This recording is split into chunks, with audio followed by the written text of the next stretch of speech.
Uno de los grandes roles de la escuela es poder incentivar la curiosidad, esa chispa, ese deseo de aprender en los chicos desde que son muy chiquitos, de manera que esa llama del deseo, de las ganas de saber más, se mantenga encendida toda la vida. Sobre todo en un mundo donde siempre ha sido así, pero yo creo que hoy más que nunca tenemos que seguir aprendiendo siempre, siempre, porque el mundo va cambiando, porque nosotros vamos cambiando, porque el modo de vincularnos va cambiando, porque los trabajos van cambiando, y en ese abrazar el cambio, la chispa del aprendizaje es lo que nos mantiene siempre actualizados, relevantes, en un viaje, en un gran viaje de ida en la vida. Y creo que ahí la escuela tiene mucho para aportar en encender y mantener esa chispa encendida y que no se apague. No hay aprendizaje sin curiosidad, por lo menos no hay aprendizaje profundo, no hay aprendizaje que nos quede como gran herramienta para la vida, sino surge de la motivación intrínseca, de las ganas de aprender. Podemos aprender por premios y castigos, pero eso no se sostiene a lo largo del tiempo, por lo menos no en términos de seguir aprendiendo con autonomía. Y yo creo que ahí hay mucho que trabajar desde las escuelas para pensar en cómo darle vida y sentido al contenido que todos tenemos que enseñar, porque está en los diseños curriculares, porque es parte de los saberes comunes que hay que transmitir a las próximas generaciones. Es bueno, desde dónde conectar para que eso que enseño tenga sentido, genere intriga, genere deseo, porque sin eso el aprendizaje profundo y real no se produce.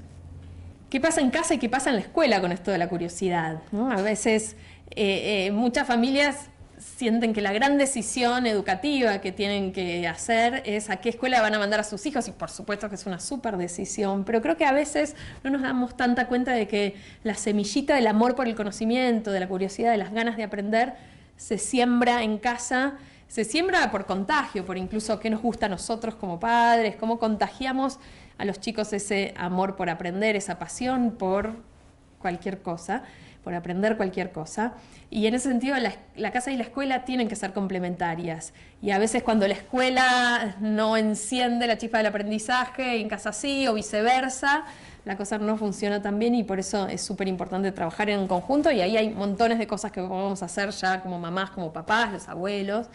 Y una de ellas es aprovechar la gran oportunidad que nos dan las preguntas de los chicos. Los chicos son curiosos, quieren saber cosas, hay cosas que les intrigan, y nosotros con esas preguntas podemos hacer varias cosas. Uno es dar la respuesta directa, si justo la sabemos, en general no la sabemos, pero podemos darla si justo nos toca que sí. O podemos también aprovechar para investigar con ellos. Somos una generación que tiene la biblioteca del mundo, que es internet al alcance de un clic, y entonces ver cómo tirar ese piolín de lo que les intriga para hacerlo más profundo. Creo que ahí hay una enorme oportunidad, desde buscar videos, desde buscar información, desde salir al mundo, a museos, a leer más, a ver cómo seguir investigando esto ahí afuera. Hace poquito una mamá me contaba una historia que me encantó, que es que la hija le había preguntado, bueno, ¿quiénes aprenden mejor, más fácil, los chicos o los grandes? Y dijeron, bueno, a ver, vamos a ver. Y lo que hicieron fue pensar, bueno, a ver, vamos a enseñarles una misma canción a los nenes de la casa, a ella, al hermanito, al primo, y también a los grandes. Y después, bueno, ¿cómo nos vamos a dar cuenta de quién lo aprende mejor? Bueno, vamos a ver cuántas veces la tienen que cantar hasta aprendérselas. Y eso fue un proyecto familiar que después terminan siendo momentos, esos memorables tesoros que todos guardamos, y que generan en los chicos y en las chicas esas ganas de ser protagonistas, que ya las tienen, pero es seguir encendiéndolas. ¿Por qué criar hijos curiosos? Porque nuestros hijos van a vivir, ya están viviendo en un mundo donde el aprendizaje, las ganas de saber más y de respondernos preguntas y hacernos preguntas propias va a ser clave. Una de las pocas, yo te diría, certezas que tenemos de las grandes llaves para el éxito profesional y personal, como sea, que lo vayamos a definir, para tener un proyecto de vida. Y sin ese motor interno que da la chispa de la curiosidad, ese motor es lo que lo hace posible, creo yo, ¿no? Es la gran plataforma de despegue que les queremos dar para la vida. Se habla un montón de la relación de las emociones con el aprendizaje, y está muy demostrado que sin emoción, sin algo que nos importe, es difícil que aprendamos.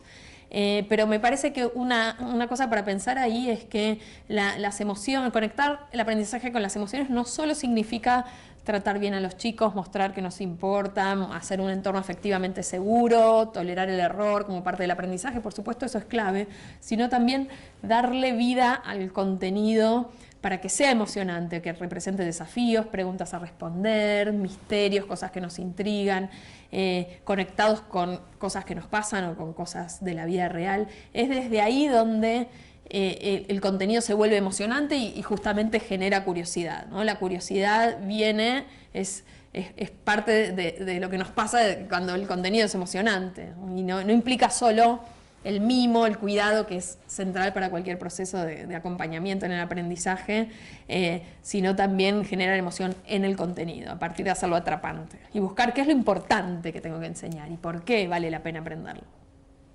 ¿Qué me llevé yo del paso por la escuela? Bueno, como a la mayoría de la gente nos pasa, me llevé mucha gente entrañable, amigos, y sobre todo en la secundaria que hoy conservo y son mis hermanas de la vida, pero además yo fui a una secundaria donde muchos profesores tenían altas expectativas de cuánto podíamos aprender a pensar nosotros. Y entonces me acuerdo de esa sensación de tener 13 años y que me dieran no la fotocopia del pedacito del libro, sino el libro completo y me dijeran, contanos tu opinión y fundamentá por qué, y hacer un ensayo, y ya hubo algo de ese paso por un colegio, que en mi caso era un colegio universitario, de sentir que podíamos y de que había expectativas, de que pudiéramos, y me llevo esa sensación de sentir que lo que yo tenía para decir tan chiquita valía la pena, y además que había que fundamentarlo, ¿no? que había que trabajar duro para decirlo, y eso estuvo buenísimo. Hoy pareciera que toda la información está ahí, ¿no? Al alcance de un clic, y es cierto, uno puede encontrar en Google cualquier cosa. Creo que lo que no es tan fácil encontrar, y ahí es donde la escuela tiene tanto para aportar, y obviamente las familias, son los marcos conceptuales para darle sentido a esa información, y también la capacidad de hacernos preguntas sobre lo que nos pasa. Y yo creo que ahí no hay tanta receta, sino más bien estar atentos a eso, a las fascinantes cosas que suceden alrededor nuestro, y ver por dónde pasa lo que nos interesa, y en la medida que nos involucramos con algo, enseguida se nos despierta la pregunta, ¿no? No es algo que te enseño a hacer preguntas, sino más bien es ser buenos observadores, y en esa observación de cosas que nos importan a todos los seres humanos se nos despiertan ganas de saber más, ¿no? Es cultivar eso. ¿Por qué este libro se llama Guía para criar hijos curiosos? Lo de guía viene más en la línea de ver que hay muchas cosas que, por supuesto una guía no es una receta a rajatabla, pero que hay muchos tips, muchas cosas que podemos hacer bien concretas en casa que a veces no se nos ocurren, y por lo menos el libro surge de muchas ideas que vienen de la investigación educativa, traducidas a lo que podemos hacer en casa, y también de muchas historias de familias que me fueron contando estas ideas que ponían en práctica para despertar la curiosidad de los chicos, desde qué hacer con las preguntas, como la que contaba de la investigación sobre el aprendizaje de esta mamá, o cosas que yo hice con los míos, como ponernos a investigar con la velocidad de las lombrices haciéndolas correr una carrera. Como leerles cuentos. Muchas familias les leemos a los nenes en casa, y ese es un momento hermoso de disfrute, pero saber que vale la pena hacer pequeñas paradas para pensar durante los cuentos, del estilo, bueno, ¿y qué te parece que va a pasar? ¿O por qué habrá hecho tal cosa el protagonista? ¿O qué hubiera pasado si Cenicienta se iba a 11:30 en vez de a las 12? ¿O qué hubieras hecho vos en el lugar del príncipe? ¿O cómo le recomendarías esta historia a otros nenes, a otras nenas, para que mueran de ganas de leerla? Me parece que son cosas que del ámbito educativo se saben, a veces no las tenemos tan presentes en familia, en la crianza, y que son buenas pistas para enriquecer esos momentos en familia, y que esos momentos de disfrute y de juego también promuevan el aprendizaje. Por lo menos a mí como mamá me sirven un montón. El libro está lleno de esos ejemplos porque vienen de cosas que hicimos en casa con mis hijos o me contaron. Me parece que está bueno saber que esas cosas que podemos hacer como para tirar del hilo del aprendizaje no son por obligación, porque bueno, debemos dedicar más tiempo a nuestros hijos, sino es pensar desde qué nos divierte a nosotros hacer también como adultos. A ellos, y en esa conjunción pasan cosas. No sé, te cuento un ejemplo de casa que fue divertido. Estábamos con mis hijos cocinando torta de banana, y mis hijos siempre quieren cocinar conmigo para comerse la torta cruda, que es lo que yo hacía de chiquita y es mucho más rica que la torta cocida. Y entonces, en eso de cocinar y decir, bueno, qué rica que es la torta cruda, uno dice, claro, es súper rica. ¿Por qué no vendemos torta cruda? Que es más rica que el dulce de leche, los chicos la van a querer comprar.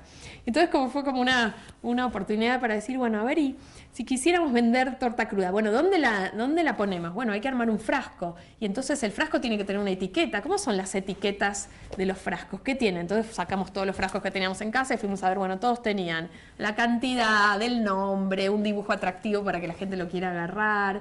Fue como una especie de lección de introducción al marketing, que está bueno porque es un tema del que yo no sé nada. De muchos otros a veces sé más, tipo el de las lombrices. Justo soy bióloga y la sabía, pero estuvo bueno ver de algo de lo que desconozco totalmente, a ver cómo nos la podemos ingeniar. Bueno, entonces hicimos nuestra etiqueta, salimos y dijimos, bueno, a ver cómo hacemos para que la gente se entere. Bueno, habrá que hacer una propaganda, un afiche. Fuimos a dar la vuelta a la manzana, a ver los afiches que había pegados y a decir, bueno, a ver los afiches cómo son. Y entonces desde eso armamos nuestro propio afiche y hicimos nuestro emprendimiento pronto en los supermercados de torta cruda. Pero creo que es eso, ¿no? O los nenes venían con ganas de saber más sobre San Martín y Belgrano, que habían aprendido así de manera como muy fragmentada y clásica en la escuela, en el jardín en ese momento. Y dijimos, bueno, a ver, fuimos al Museo Histórico y vimos que la cama de San Martín no era grandota, era chiquita, y San Martín supuestamente era alto en la época. Entonces, ¿por qué será que San Martín dormía en esta cama chiquita? Bueno, tal vez en esa época ser alto era lo que para ahora es ser bajo, y porque comían distintas cosas, la nutrición era distinta, y ver, es como de lo que sea una excusa para pasarla bien y aprender, y me parece que eso es como sembrar. ¿Qué despierta hoy mi curiosidad? Un montón de cosas. Yo creo que vivo con las antenas bastante encendidas, así el radar de qué cosas van pasando. Me sigue despertando mucho la curiosidad, cómo la gente aprende, cómo los docentes aprendemos. Y por suerte digo, porque eso es lo que investigo, y si uno cuando investiga no tiene como esa curiosidad encendida, es imposible investigar. Y también un montón de cosas que están pasando a nivel social, cambios, que me da como intriga ver qué va a pasar con eso, me intriga ver cómo va a llegar la inteligencia artificial a distintas industrias e incluso a la educación, y me intriga mucho saber qué va a pasar con eso. O sea, en general voy leyendo, así tratando de seguir mi propia curiosidad y conectándolo con lo que vengo haciendo.